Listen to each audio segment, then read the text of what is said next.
جو لوگ موٹاپا کم کرنے کے لیے ورزش کرتے ہیں، بھاگتے ہیں، بھاری بھرکم مشینوں کے ذریعے سے اپنی چربی کو پگھلانے کی کوشش کرتے ہیں اور پسینے سے شرابور ہوتے ہیں، تو یہ کوئی آسان کام تو نہیں ہوتا ہے، لیکن وہ کتنے شوق سے کر رہے ہوتے ہیں، پابندی سے پیسے دے کے جم والوں کو یہ سب کچھ کر رہے ہوتے ہیں۔ کیوں؟ کہ انہیں پتہ ہے کہ جسم کی فاضل چربی جو ہے اور اضافی مادہ جات جو ہیں وہ ختم ہو رہے ہیں اور میرا جسم توانا، چست اور تندرست ہو رہا ہے، تو وہ اس سختی کو پیسے دے کر بھی گوارا کرتے ہیں۔ اور ہمیں اگر یہ محسوس ہو جائے کہ یہ لوگوں کے تلخ رویے، لوگوں کی باتیں اور یہ آنے والی تکلیفیں، یہ بیماریاں، یہ سب کچھ ہمارے گناہ گھٹاتی ہیں، تو ہم تو پیسے دے کے لوگوں کو کہیں کہ لوگ ہمیں تنگ کریں اور ہمارے گناہ مٹ جائیں۔ تو اس لیے وہ تو مہربانی ہے ان کی جو اذیت دیتے ہیں، تکلیف پہنچاتے ہیں، اس لیے کہ اس کے بدلے میں گناہ دھل رہے ہوتے ہیں اور اندر صاف ہو رہا ہوتا ہے۔ یہ کوئی میرا بتایا ہوا اور بیان کردہ فلسفہ نہیں ہے۔ حضرت ابو سعید خدری اور حضرت ابو ہریرہ رضی اللہ تعالیٰ عنہ وہ فرماتے ہیں ہم نے حضور سے سنا کہ مومن کو جو تکلیف، بیماری، پریشانی، صدمہ، دکھ، اذیت پہنچتی ہے، اللہ اس کے بدلے میں اس کے گناہوں کو ختم کر دیتا ہے۔ دکھوں کے بدلے میں یہ صلہ ملتا ہے تو دکھ تو پھر اچھے ہی ہوئے نا، دکھ تو پھر باطن کو سنوارنے والے ہی ہوئے نا۔ تو میاں صاحب نے تبھی تو کہا تھا کہ دکھ قبول محمد بخشا، راضی رہن پیارے۔ اگر اس کی رضا نصیب ہوتی ہے اور گناہ دھلتے ہیں تو پھر دکھ بھی قابل قبول ہے، اذیت بھی قابل قبول ہے۔ قال النبی صلی اللہ علیہ وآلہ وسلم من یرد اللہ بہ خیرا یصب منہ، اللہ جس شخص کی بھلائی کا ارادہ کرتا ہے اس کو مشکلوں میں، تکلیفوں میں مبتلا کر دیتا ہے۔ ایک تو حدیث آپ نے یہ بھی سنی ہوئی نا کہ اللہ جس شخص کی بھلائی کا ارادہ کرتا ہے اس کو دین میں فقاہت نصیب کر دیتا ہے۔ اور دوسری یہ روایت بھی صحیح بخاری کی ہے، اللہ جس شخص کی بھلائی کا ارادہ کرتا ہے اس کو تکلیفوں میں مبتلا کر دیتا ہے، دکھوں میں مبتلا کر دیتا ہے، اذیتوں میں مبتلا کر دیتا ہے، پریشانیاں اس کے اوپر نازل ہوتی ہیں، اذیتیں اس کے اوپر آتی ہیں۔ تو اللہ سے پیار کوئی سستا سودا تو ہے نہیں، سب سے بڑی نعمت ہے اس سے پیار کرنا۔ اور پھر وہ بندوں کو آزماتا ضرور ہے۔ میں اور آپ ہوتے کون ہیں؟ پیغمبروں کو آزمایا گیا ہے۔ حضرت ابراہیم علیہ السلام اللہ کے خلیل ہیں، خلیل کہتے ہیں گوڑے یار کو، لیکن آپ دیکھتے ہیں کہ جن آزمائشوں سے ان کو گزارا گیا ہم تو تصور بھی نہیں کر سکتے۔ بیٹے کی گردن پہ چھری رکھ کے ذبح کرنے کا کہا، یہ الگ بات ہے کہ بعد میں وہاں دمبا رکھ دیا گیا، لیکن انہوں نے تو چھری پھیر دی تھی بیٹے کی گردن پہ۔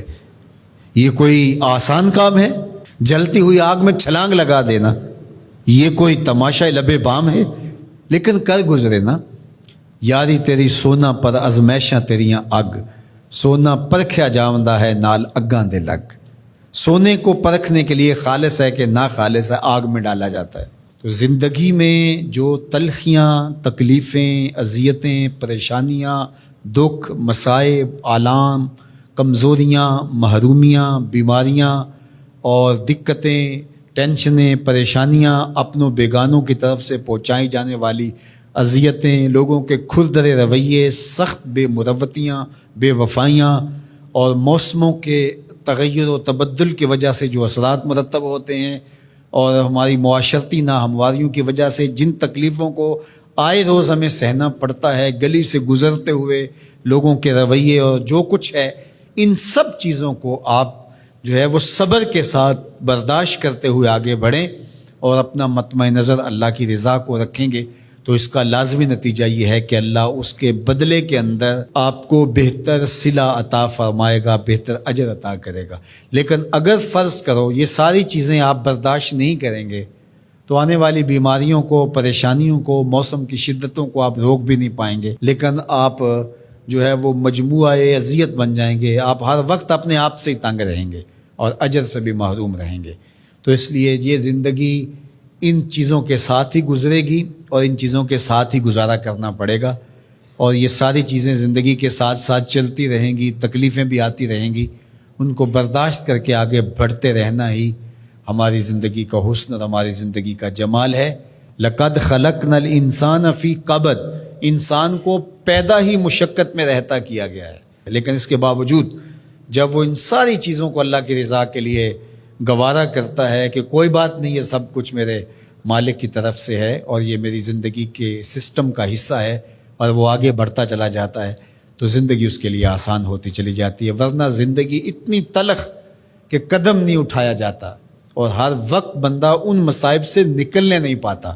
یہاں زندگی کی جو تلخیاں ہم دیکھ رہے ہیں، راستے میں پڑے ہوئے کوڑے کے ڈھیر، ابلتے ہوئے گٹر، اور جس طرح لوگوں نے تھڑیاں بڑھائی ہوئی ہوتی ہیں، اور جس طرح لوگوں کے رویے ہوتے ہیں، اور جس طرح جو ہے وہ لوگ رستے کے اندر چیزیں کھڑی کر کے چلے جاتے ہیں، اور لوگوں کے اس وقت ایک دوسرے کے خلاف نفرتوں سے سینے بھرے ہوئے، تو زندگی تو گزرے نا، اگر بندہ اس کو درگزر کرنے کا مزاج پیدا نہ کرے۔ لیکن ظاہر ہے حساس آدمی تو حساس ہی ہوتا ہے، ان تکلیفوں کا اثر تو دل پہ پڑتا ہے، لیکن اس کا جواب نہیں دیتا۔